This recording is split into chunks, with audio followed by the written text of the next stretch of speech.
Oi, pessoal, como vocês sabem, esse aqui é um canal dedicado ao desenvolvimento pessoal como um todo.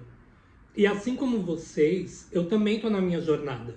E aos poucos eu acho que eu estou conseguindo evoluir sim. A gente precisa aprender a comemorar as nossas pequenas conquistas, porque por menores que elas sejam, elas têm um efeito muito grande no nosso cérebro.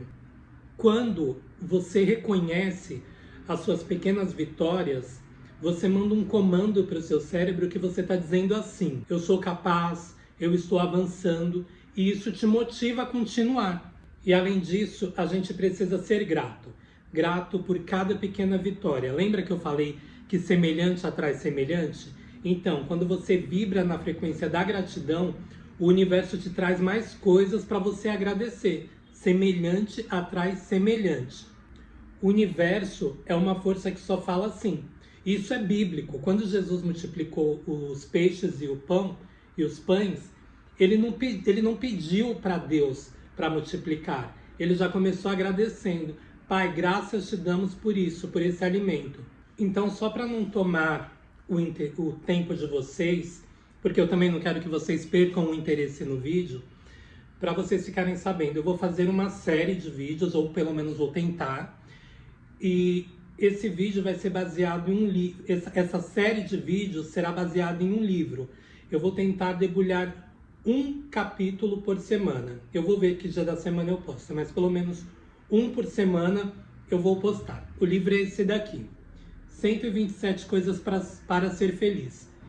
Eu realmente não encontrei 127, porque isso daqui deve ter no máximo 6 capítulos e cada capítulo fala de alguma coisa. Eu não entendi porque que a autora colocou 127.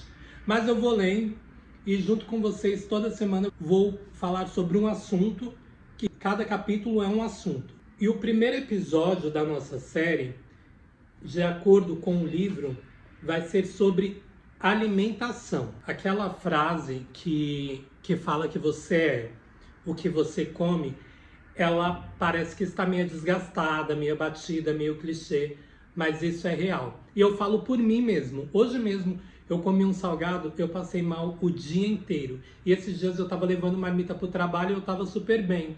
E ainda falando de mim, sinceramente, eu saí da casa da minha mãe aos 19 anos. E de lá para cá foi só ladeira abaixo. Porque na casa da minha mãe, obviamente, eu me alimentava muito bem. Depois que eu saí de lá, era comer na rua todo santo dia. E era em vários botecos ali do centro. Meu café da manhã era uma coxinha, um croissant e um refrigerante. E, obviamente, claro que a conta chegou. Ali pelos 23, 24 anos, eu já comecei a sentir muita azia, muito mal-estar. Olha que eu amo comer, só que eu gosto de comida.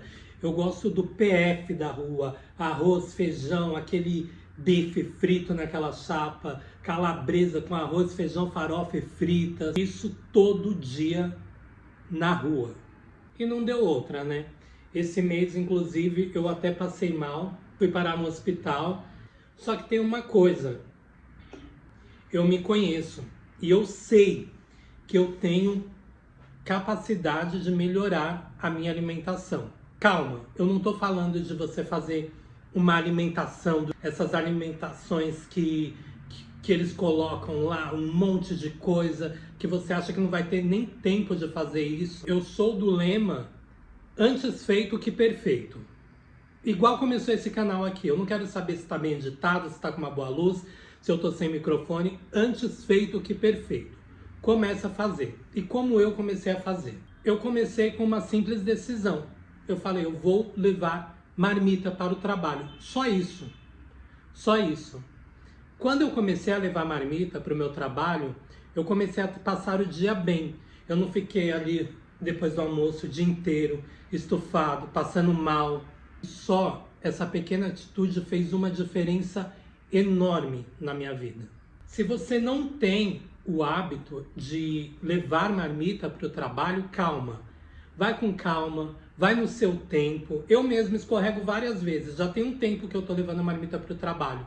Mas eu dou várias derrapadas. E quando eu derrapo aquela semana, ela se estende assim o resto da semana inteira.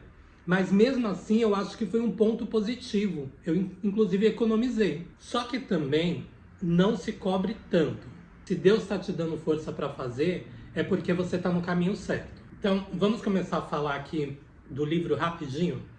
Só lembrando que eu não sou nutricionista, eu só estou falando sobre um livro que fala como ter uma vida melhor, e o primeiro capítulo é sobre alimentação. Se você precisa de algo mais personalizado, você precisa procurar um profissional, tá bom? E os profissionais também aí não me xinguem, eu só estou falando do livro, é só isso. Número 1, grãos integrais. O livro começa falando dos grãos integrais, porque assim, a gente pensa, por exemplo, no arroz. Só que se a gente trocasse o arroz, ou pelo menos tentasse usar o arroz integral. Eu já tenho um tempo aqui em casa que eu faço arroz integral e eu me sinto muito bem utilizando ele. Ou talvez, como eu disse, fazer sem neurose. Colocar um pouco de aveia no seu café. E aí, obviamente, tem outras coisas. Centeio, linhaça, vai do seu gosto. E segundo o livro, os grãos integrais eles são importantes e são verdadeiros heróis porque eles ajudam a regular o nosso intestino. Além disso, os grãos integrais possuem mais fibras, que fazem com que a gente se sinta mais saciado.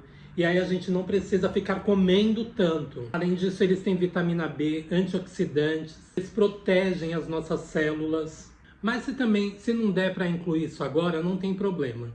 O importante é você cortar a coxinha e o croissant e o refrigerante do seu café da manhã. Fazendo isso, já tá bom.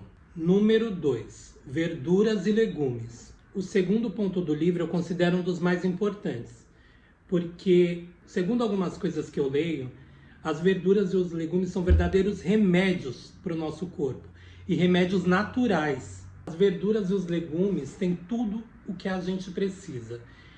Eles têm antioxidantes que combatem o envelhecimento, protegem as nossas células, têm vitaminas, fibras, minerais essenciais. Quando a gente consome esse tipo de alimento, a gente está contribuindo para combater diversas doenças.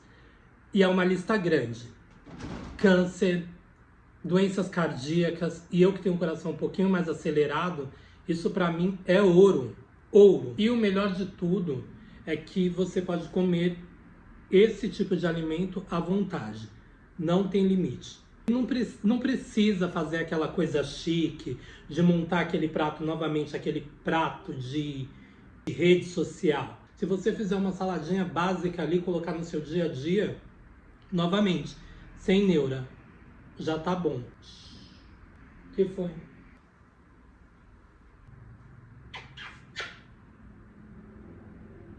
Número 3, nozes, sementes e leguminosas. Ainda seguindo as recomendações do livro, a gente chega nesse grupo de alimentos, que são fontes importantes de gorduras boas.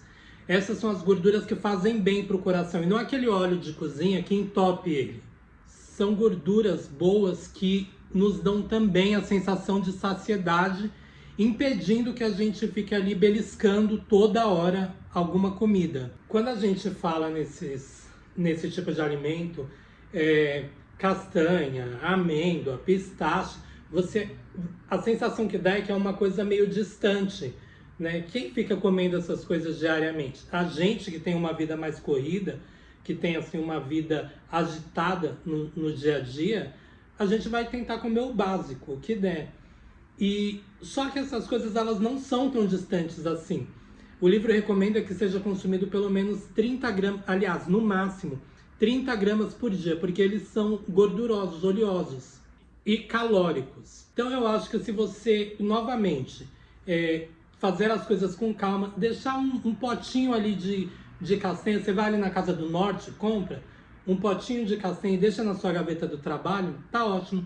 Você já consumiu o que você precisava por dia desse tipo de alimento. E agora tem aqueles que a gente mais conhece, né? Partindo aí para as leguminosas, vem feijão, lentilha, grão de bico, liberados. Tem muita vitamina, tem ferro, tem muita fibra, ajuda no controle do colesterol, quem tem colesterol alto aí, ajuda no controle da glicemia, que é o açúcar no sangue. Enfim, são alimentos essenciais pra gente, no nosso dia a dia. Mas, novamente, sem neura.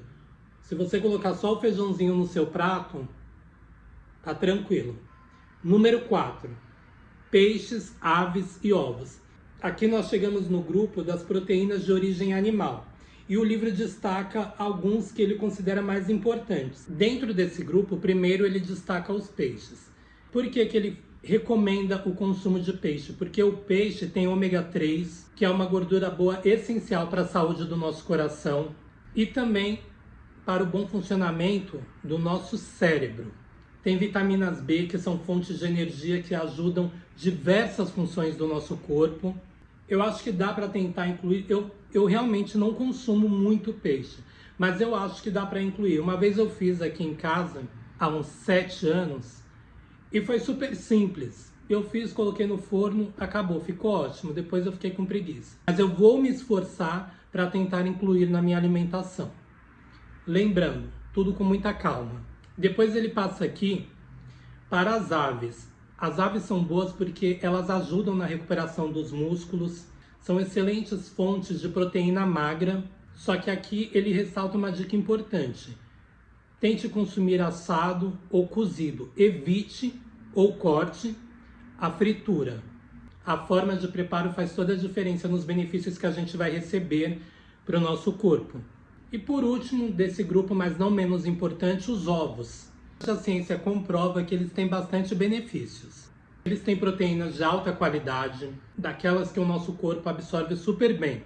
Tem vitamina A, B12, zinco e diversos outros nutrientes que são fundamentais para questões como a nossa visão até para o sistema imunológico. Só uma questão, tanto as aves quanto os peixes, eles precisam de muito cuidado na hora do preparo e do armazenamento, porque eles são muito sensíveis a bactérias como salmonela. Então, ó, capricha na higiene e bora cozinhar isso aí. E por último, número 5, óleos saudáveis.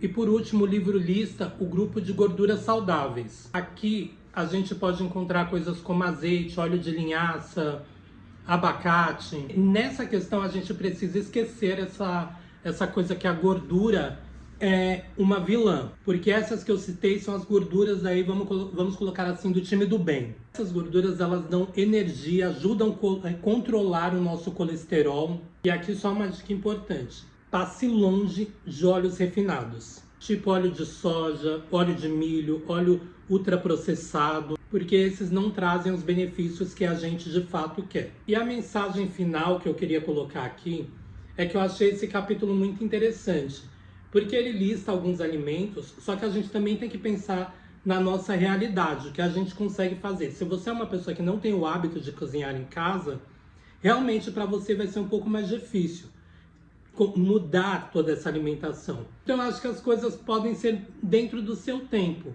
né? Como eu disse, para mim, só o fato de eu cortar a coxinha, o croissant, o refrigerante de café da manhã e mudar para um pão e um café com leite, para mim já foi uma vitória. Só o fato de eu parar de comer aquele monte de fritura no horário do meu almoço também já é uma vitória enorme. Eu tento fazer a comida aqui nos meus finais de semana, eu congelo minhas marmitas e levo. E faço coisas rápidas, o arroz e uma proteína, ponto. Eu não cozinho feijão, eu tenho problema com panela de pressão, mas ainda assim, de vez em quando eu vou lá e compro um feijão em algum lugar, eu dou um jeito. Mas, novamente, vai no seu tempo. Antes feito que perfeito. E aí eu quero saber de você. Você come muito na rua? Tem dificuldade de montar a sua própria alimentação, de fazer a sua própria comida? Gosta de comida de boteco? Na semana que vem a gente vai falar do capítulo 2. Que aí eu vou deixar para falar sobre o que é lá. Até porque eu preciso ler também. Então, obrigado, gente. Se vocês gostaram do vídeo, dá seu like, curte, compartilha e ativa as notificações. Tá bom? Um beijo.